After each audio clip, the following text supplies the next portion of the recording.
કલોલના સાતેજની factory ભયંકર આગની ઘટના સામે આવી છે। મોટી આગ હોવાથી અમદાવાદ ગાંધીનગર કલોલના ફાયર ફાઈટરો ઘટના સ્થળે પહોંચ્યા તો તેજદારીના ભાગરૂપે પોલીસ ઘટના સ્થળે પહોંચી અને લોકોને દૂર કર્યા હતા। વધતી ગરમીને કારણે ફેક્ટરીમાં આગ વધી રહી છે તો કલોલની આ ઘટના સામે આવી છે કે જ્યાં સાતેજમાં ફેક્ટરીમાં ભીષણ આગ લાગવાની ઘટના સામે આવી છે તો આગ પર કાબુ મેળવવાના પ્રયાસ પણ હાથ ધરવામાં આવ્યા છે। કલોલના સાતેજની ફેક્ટરીમાં ભયંકર આગની ઘટના અને મોટી આગ હોવાથી અમદાવાદ ગાંધીનગર કલોલના ફાયર ફાઈટરો ઘટના સ્થળે પહોંચ્યા છે।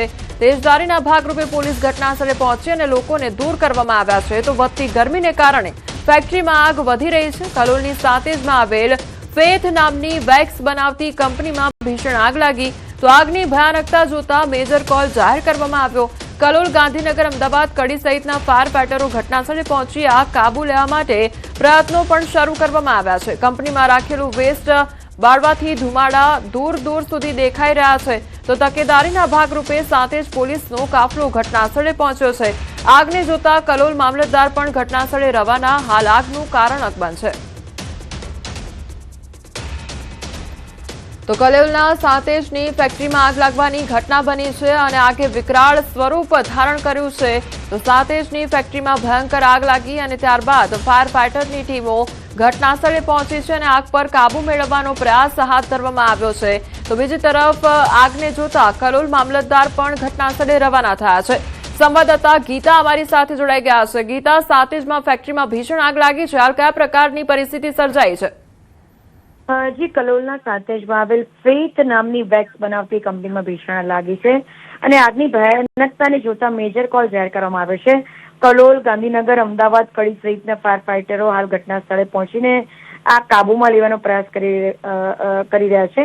કંપનીમાં રાખેલું વેક્સ બળવાથી ધુમાડા દૂર દૂર સુધી દેખાઈ રહ્યા છે। તકેદારીના ભાગરૂપે સાતેજ પોલીસનો કાફલો પણ ઘટના સ્થળે પહોંચ્યો છે અને આગને જોતા કલોલ મામલતદાર પણ ઘટના સ્થળે રવાના થયા છે। હાલ આગનું પ્રાથમિક કારણ જાણી શકાયું નથી પરંતુ આગ બુઝાવવાના પ્રયાસો ચાલુ છે। જી ગીતા, સમગ્ર માહિતી બદલ આપનો આભાર।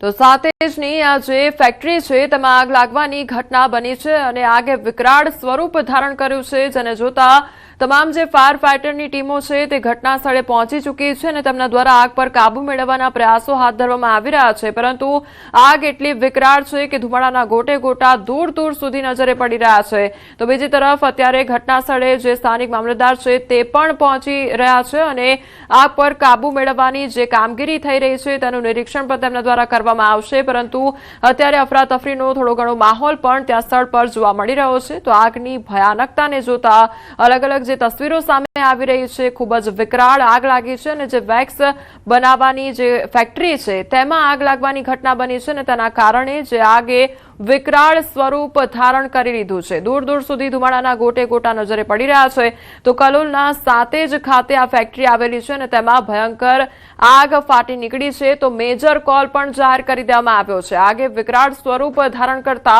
આ મેજર કોલ જાહેર કરવામાં આવ્યો છે તો અલગ અલગ વિસ્તારમાંથી જે ફાયર ફાઈટરની ટીમો છે ગાંધીનગર, કલોલ, અમદાવાદ ખાતેથી ફાયર ફાઈટરની ટીમો ઘટના સ્થળે પહોંચી છે અને તેમના દ્વારા આગ પર કાબુ મેળવવાનો પ્રયાસ હાથ ધરવામાં આવી રહ્યો છે તો આગની ભયાનકતાને જોતા મેજર કોલ જાહેર કરવામાં આવ્યો છે કારણ કે દૂર દૂર સુધી ધુમાડાના ગોટે ગોટા નજરે પડી રહ્યા છે અને આગે વિકરાળ સ્વરૂપ ધારણ કરી લીધું છે જેના કારણે આ મેજર કોલ જાહેર કરવામાં આવ્યો છે। જૂનાગઢમાં 24 કલાકમાં ઓગળી ગયો છે ડામર।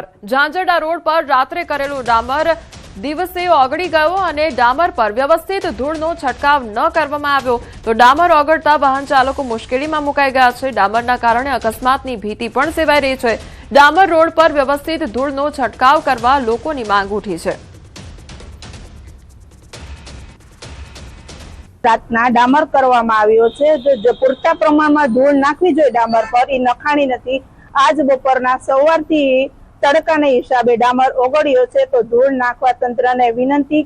જૂનાગઢ શહેરમાં એક બાજુ તાપમાનનો પ્રકોપ તો બીજી તરફ રાત્રિના સમયે જ ઝાંઝરડા રોડ પર જે ડામર બિછાવવામાં આવ્યું હતું ને તે ડામર હવે ઓગળવા લાગ્યું છે ને જેના કારણે લોકો છે તે મુશ્કેલીમાં મુકાયા છે। આપ જોઈ શકો છો કે અહીં જે ડામર જે પાથરવામાં આવ્યું છે ને જેના કારણે લોકો છે તે મુશ્કેલીમાં મુકાય છે, બીજી તરફ વાહનો ચલાવવા પડે છે ના છૂટકે, કારણ કે એક સાઈડ છે ત્યાં ડામર ઓગળી ગયું છે, વ્યવસ્થિત ધૂળનો છંટકાવ નથી કરવામાં આવ્યો ને જેના કારણે વાહનોના પૈડા છે તે પણ તેમાં ચોંટવા માંડે છે અને લોકો ચાલીને પણ નથી જઈ શકતા તેવો પણ આક્ષેપ છે। એટલે કે વહેલી તકે આ જે ડામર ઓગળ્યું છે તેમાં કોઈ અકસ્માત ન સર્જાય તે માટે ધૂળનો વ્યવસ્થિત છંટકાવ કરવામાં આવે તેવી માંગ લોકો કરી રહ્યા છે। અમાર બખાઈ, ન્યૂઝ 18 ગુજરાતી, જૂનાગઢ। રાજકોટના માંડવીમાં સૂર્યપ્રકાશ સ્વામીના નિવેદનને લઈને વિરોધ જોવા મળી રહ્યો છે। સ્વામીએ ભૂદેવોને ભીખ માંગતા કહેતા બ્રહ્મ સમાજમાં રોષ જોવા મળી રહ્યો છે, તો સંતોના અવારનવાર બફાટને લઈને ભારે રોષ વ્યાપ્યો છે। દર વખતે માત્ર માફી માંગીને મામલો રફાદફા કરી દેવાય છે।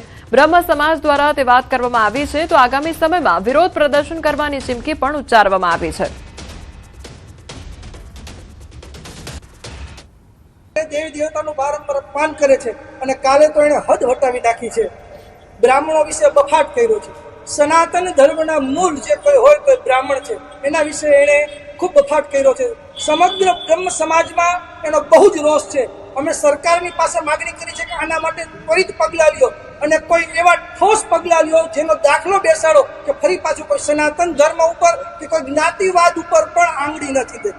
બફાટ નિવેદનો કરી પોતાનો સંપ્રદાય મહાન છે એવું બતાવવા માંગે છે અને વારંવાર સનાતન ઉપર પ્રહારો કરે છે। હનુમાન દાદા વિશે બેફામ નિવેદનો આપે છે અને વારંવાર બેફામ નિવેદનો આપી એકવાર માફી માંગી લે છે એટલે એ વિષય પૂરો નથી થઈ જતો।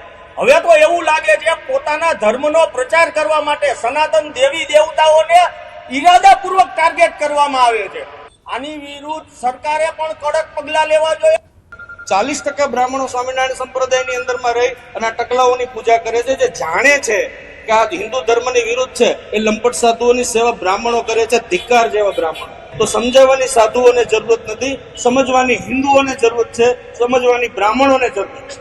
મને એવું લાગે છે કે આના માતા પિતાએ પણ ફરીથી બ્રાહ્મણોને બોલાવી અને એની માફી માંગવી જોઈએ અને ફરીથી આવા ઠગના સારા સંસ્કારો આવે માટે બ્રાહ્મણો પાસેથી વિધિ વિધાન કરાવવું જોઈએ, એ જ અભ્યર્થના। અને આવનારા સમયમાં બ્રાહ્મણો પણ આનો જડબાતોડ જવાબ આપશે। કચ્છના માંડવીમાં સૂર્યપ્રકાશ સ્વામીના